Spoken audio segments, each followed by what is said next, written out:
What's up and welcome to this video. We're going over 5 ways to play each of the 5 main chords. Those 5 main chords are C, A, G, E, and D. And there's 5 ways to play each of those. If that makes sense. So this is the real nerdy, get into it, the deep stuff that really separates those level 2 players from a level 3 players. The CAGED system is in the category of what I call level 3. Level 3 is all about understanding things beyond the fundamental open position. How do we take what we've learned in that open position and apply it up the neck to understand things in a bigger whole picture? The CAGED system is a great way to build those new fundamentals. So we're on our last chord. We're on our D chord. We want to find 5 ways to play a D chord. Well, we know one way, the last of CAGED, the D on the end, we find a D shape of a D chord. So that one's good. We're good on that one. So now what are we going to do? Well, let's start from the beginning of the word CAGED with the C. So we want to use a C shape. We want to use a C shape to build a D chord.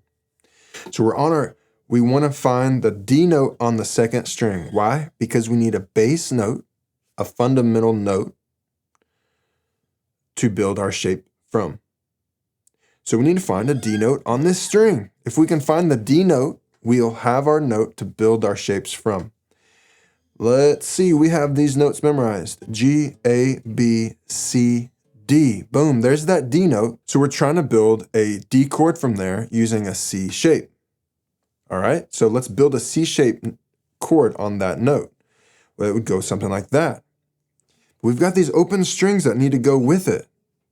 Because from C, we had these open strings back here. They need to go with it. So we could bar there or capo there, right? Capo there, and build our C shape from there, landing our bass note here to that D note. There's our C shape of a D chord. Yay. Remember, the C shape and the A shape share the same bass note. There is our A shape of a D chord on the 5th fret. We want to memorize this, not just find it, not just go, oh, interesting, but memorize, right? Oh, go back and ask yourself from the previous videos, can I still find 5 ways, or can I pretty well immediately know 5 ways to play that C chord? You know, right? Can I do that to the A chord? Can I make 5 ways to make a G chord? Can I find 5 ways to make an E chord? And we want to get faster and faster and faster at that, because that means we're processing the concepts and applying them and practicing them. All right. So we've got our C shape and our A shape of the D chord. Let's move down the way. We need a G shape and an E shape. Remember, those are tied together by the same bass note, the G shape and the E shape. So we need to find a D note on the top string. On the top string. Why? Because our G shape and our E shape are built from the top string. Down here, we played a G chord, right? A G chord from the top string lands our bass note there. So that's a G note. How do we turn that shape into a D chord? All right. G, A, B. I still haven't found it. I need a D. B, all right? From previous videos, we've built up further beyond those notes that we've memorized, G, A, B. After B is what? After B is what? Not B sharp. B doesn't have a sharp. After B is C on the 8th fret, C sharp on the 9th fret. We're getting close. C sharp. What's after C sharp? D. 10th fret, top string, D note. That's one in a previous video we talked about memorizing. 10th fret, top string is a D note. Now we've got our bass note to build our chord from.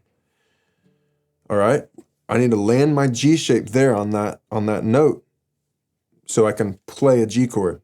I got a bar back here to bring those open strings with me all the way to there.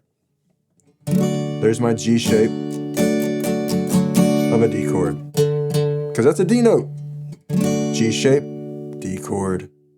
There's my bass note. I can use that same, remember the G shape and the E shape share a bass note. Top string, there's our D chord. There goes my pick.